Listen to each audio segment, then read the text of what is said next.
This is George Dionne of the Rock is George podcast, and this is a KNAC.com exclusive interview with frontman ERIK Olson of the doom metal act Lord Dying. If I knew absolutely nothing about Lord Dying, how would you describe the band's music to me? Heavy, progressive at times. I don't know. It's a good question. Change a lot with every album nowadays. It's kind of a choose your own adventure type thing. I'd probably lean myself to sort of progressive, hardcore metal. Okay, yeah, I could see that. Your latest album came out on January 19th called Clandestine Transcendence through MNRK Heavy. This is a continuation of the story you started with your last album, Mysterium Tremendium, in 2019. This follows the character, the Dreamer.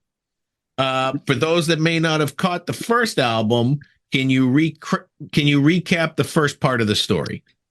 The first album was kind of dealing with the ideas of mortality and dealing with death.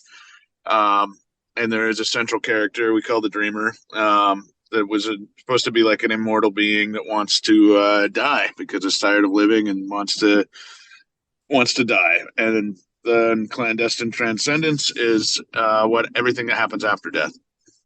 As you said, Clandestine Transcendence sees the immortal character getting his wish for death, and this chapter delves into what happens beyond his death. So why don't we start with talking about the songs that you've released in advance so far? Let's talk about where the story takes us on the opening track, The Universe is Weeping. Sure. That's like picking up right where the last record ended off. Getting the wish of death and kind of traveling through the cosmos and seeing what happens post-death. The actual next track is also a single, I Am Nothing, I Am Everything. So if you want to get into where the story goes from there. Sure, yeah. I Am Nothing, I Am Everything. That's kind of like it takes a turn there. That's more like of a psychological thing, trying to understand where we are in the universe. That's the thing. The Dreamer is supposed to really be something everyone can relate to, and it's supposed to represent humanity for the most part, at least our consciousness and what we understand of that. And I Am Nothing, I Am Everything it's supposed to be, so like everything with this record, there's positive and negative. It's like a yin and yang kind of thing. And this is one of the negative side, but and that's kind of why the music's harsher too. So that's kind of what I picked up listening to it. Sort of, you got heavier vocal styles on sort of the darker stuff, and on the lighter stuff, maybe a little bit of acoustics in there, a little softer tone in your voice. Yeah, for sure. Third single you have out brings us towards the end of the story, The Endless Road Home, if you want to talk about that song. Sure. Yeah, that's also, that one's supposed to be like kind of a mixture between both, a reflection of the yin and the yang, which is why the vocals are both harsh and kind of more pretty, I guess. The video for it kind of shows what we were thinking of, like with the concept. There's more than one nod in that. Like, that's supposed to mean where we're headed, and being comfortable with where we head, regardless of what we want with what we think happens after death. Lorenzo Diego did the video. I think he did a great job. He took the lyrics and tried to make a video the best he could with it. It's about realization, so that kind of leaves this record where we want the next record to pick up, which will be the final part of the trilogy. It's kind of like a nod towards touring and also being able to I love to be on the road. I like to travel a lot, and I think that there's like a piece in that. And which is sort of like, that's why this whole thing's a journey anyway. So the whole thing seems like There's supposed to be like a double meaning in there, like the endless road home, meaning where you're trying to get, but also the endless road is your home. Is it difficult to kind of pick singles for an album that is a complete story where you're actually breaking up the story and delivering it ahead of time? Yeah, absolutely.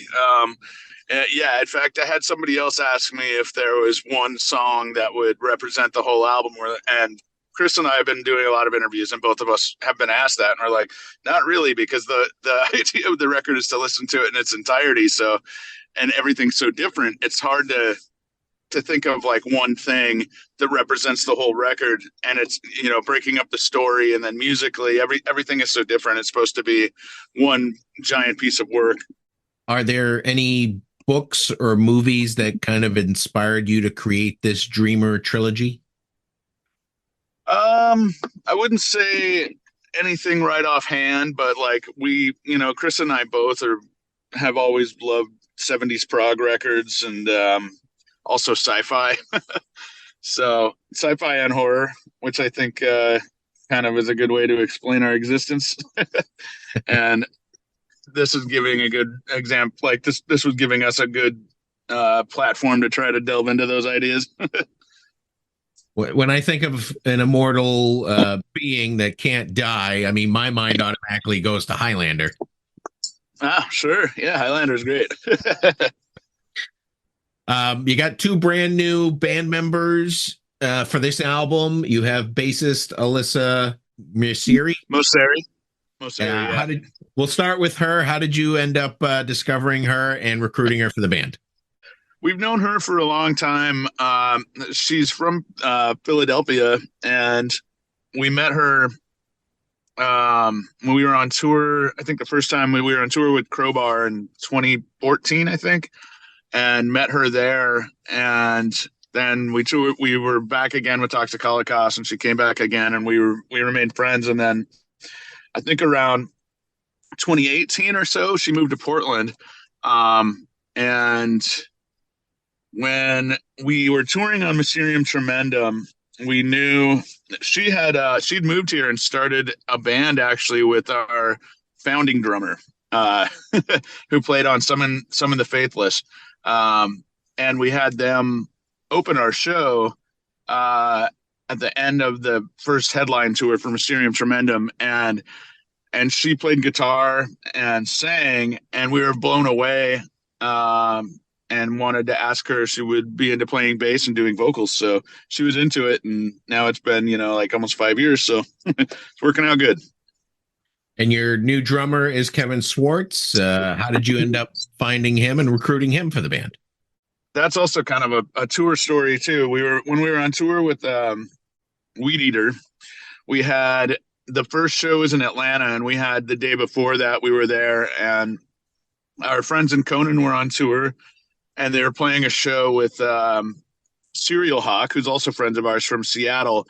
They were doing a tour at the time, and Kevin was playing drums for Serial Hawk, and that's the first time I met him, and we saw him play drums. We're like, wow, that's really good. And then so we remembered him from that, and he moved to Portland, and he was doing a band with our friend Matt as well, who he's done other bands with, called Tithe. And we knew he really blew us away, and we knew how versatile he was. And the fact he was living in Portland too, we asked him if he wanted to jam, and it clicked really fast. And then we had like a European tour, and he wanted to do that. And then after that, he joined the band. And yeah, it's been great to have both those people. They've been in it almost longer than any other members were. So it's going really good. Clandestine Transcendence comes in multiple formats. It's out on CD, digital, and some fantastic looking vinyls, a little Coke bottle green mixed with the orange green blob there, the olive green blob, actually. Do you guys do you have a lot of input on how these things come out in the end, or do you just leave it to the label? Yeah, no, we handled everything.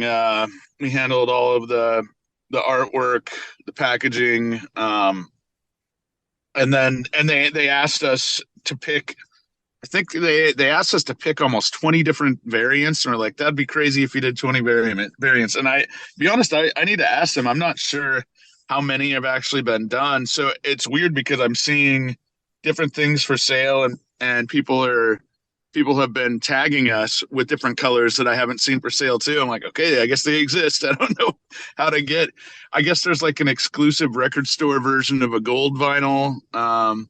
The ones that we have, which I haven't even opened up yet, actually, is the Coke bottle olive green one, which looks awesome. I know that they're pushing that one pretty hard, and I think that was the majority of the pre-orders. But yeah, I imagine there's a black too. Usually there's always a black. I don't know. I've seen like a seafoam green and also like a bluish one. So I'm not sure. I gotta ask him about that. You didn't want to jump on the cassette wagon that all the metal bands seem to be jumping on?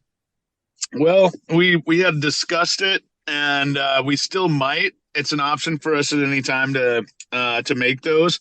So I would like to see that. To be honest, I'd like to see cassette versions of all four of our records, but we'll see. Yeah, I think we have to do like at least a minimum of 100, which is fine. Have a little bit of a tweak on the artwork to make that work for a cassette size. Well, the artwork of the album definitely made for the vinyl format. It's fantastic artwork. Who's the artist for it, and how'd you find him? He lives in Portland. He's incredible. Like he has a really awesome aesthetic. Alex Reisfart. He's great. He really like killed the artwork, I think. And we gave him like an advanced copy of the record. And this was well before any promos or anything. And he wanted the lyrics too. And he listened to all of it and really tried to like incorporate elements from each song in it. And not just that, like he tried to incorporate elements of artwork from previous records in it. So it's all like one big thing, like sort of like an entire career spanning thing. And he went well beyond what we had asked, and he's just incredible. So yeah, we're really excited, and it looks amazing. I've seen the inside and all the different panels, but I haven't actually held the vinyl yet, so I'm really excited to see that. Lord Dying has a record release show this weekend, January 27th, in your hometown of Portland, Oregon, at the Star Theater. How many songs do you think you'll be able to play from the new album? We're doing half the set, which is half the album. So yeah, 6 songs off the new one. Is the Star Theater kind of like your hometown venue? It's cool. It's been around a long time. We haven't played it. Man, we haven't played there in a long time, actually. I think maybe the last time we played there was like 2011 New Year's Eve with Red Fang and Rabbits a long time ago. But yeah, it's like owned by the same folks that own Dante's, and it's a great venue. It has great sound. We played Dante's a lot. Dante's is a little bigger. And Star Theater, I think it's like 350, 400 cap, something like that. And it just seemed like a great size. And more shows have been happening there, so we're excited to do it. It'll be great. And you certainly can't beat a hometown crowd, right? Yeah, it'll be good. You just finished up a European tour at the tail end of 2023 with CONAN. How did everything go with that? It was great. So much fun. CONAN's fantastic. It was awesome to watch them. They're pros. We were traveling together. We shared like a mini nightliner, and which is awesome. I guess we've done six European tours now, and there was only one other time where we were on a bus, and it's great to not have to do any driving. When you wake up every day and you're at the venue and you have a bunch of time to explore, and it's great. Were there any particular tour stops that stand out for you as far as performance wise, crowd wise, or maybe the scenery wise? Yeah, there was like my favorite shows of the tour. Berlin was amazing. That was great. Our friends in Donovo were in town too, and they came to the show, so that was cool to see those guys. Uh, we Gothenburg was great too. Oslo was great. All those were sold out shows, so that was fantastic. Um, Germany is always great. I would, Berlin. I already mentioned Berlin, but every show in Germany was awesome. Leipzig was really cool too. Uh, Overall, it was a great tour, and Bologna, Italy was awesome. That was really good. The Freak Out Club, love to play there again. Were there any disasters along the way? Maybe Spinal Tap-esque disasters? No, I'd have to say everything went pretty smooth. When does the next tour kick off? There should be, well, there's stuff that's still in the works right now. Hopefully this summer will be probably the next one. We don't have anything right at the moment. Actually, our other guitar player, Chris, has a baby coming in under 2 weeks. So we're not touring right at the moment, but we will try to do more touring this year for sure. So fans waited 5 years for chapter 2 of the Dreamer trilogy. How long should they be expected to wait for the final chapter? I'm hoping to have it out by at least by 2026, maybe earlier. We're already starting on it, so hopefully we can kick it into high gear. Do you have an idea of where the story is going to take you? I do, yeah. I don't want to give anything away though.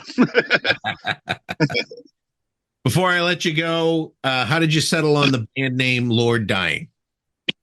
It's something Chris and I have had for a long time. It's something we always wanted to use for a band name. To us, it kind of just meant like the end of religion, which which is something we always wanted to use for a band. So we had that. Me and Chris and I have been doing bands for like almost 30 years now, and that's one we always wanted to use for a metal band, and finally got to do it in 2010. Well, those are all the questions I have for you today, Erik. The new Lord Dying album, Clandestine Transcendence, is out now through MNRK Heavy. Great album. It's a little heavier than I listen to, but I really enjoyed the way that it ebbs and flows, and the heaviness, the lighter stuff, and it all comes together, I think. Thank you so much. I appreciate it. Right on.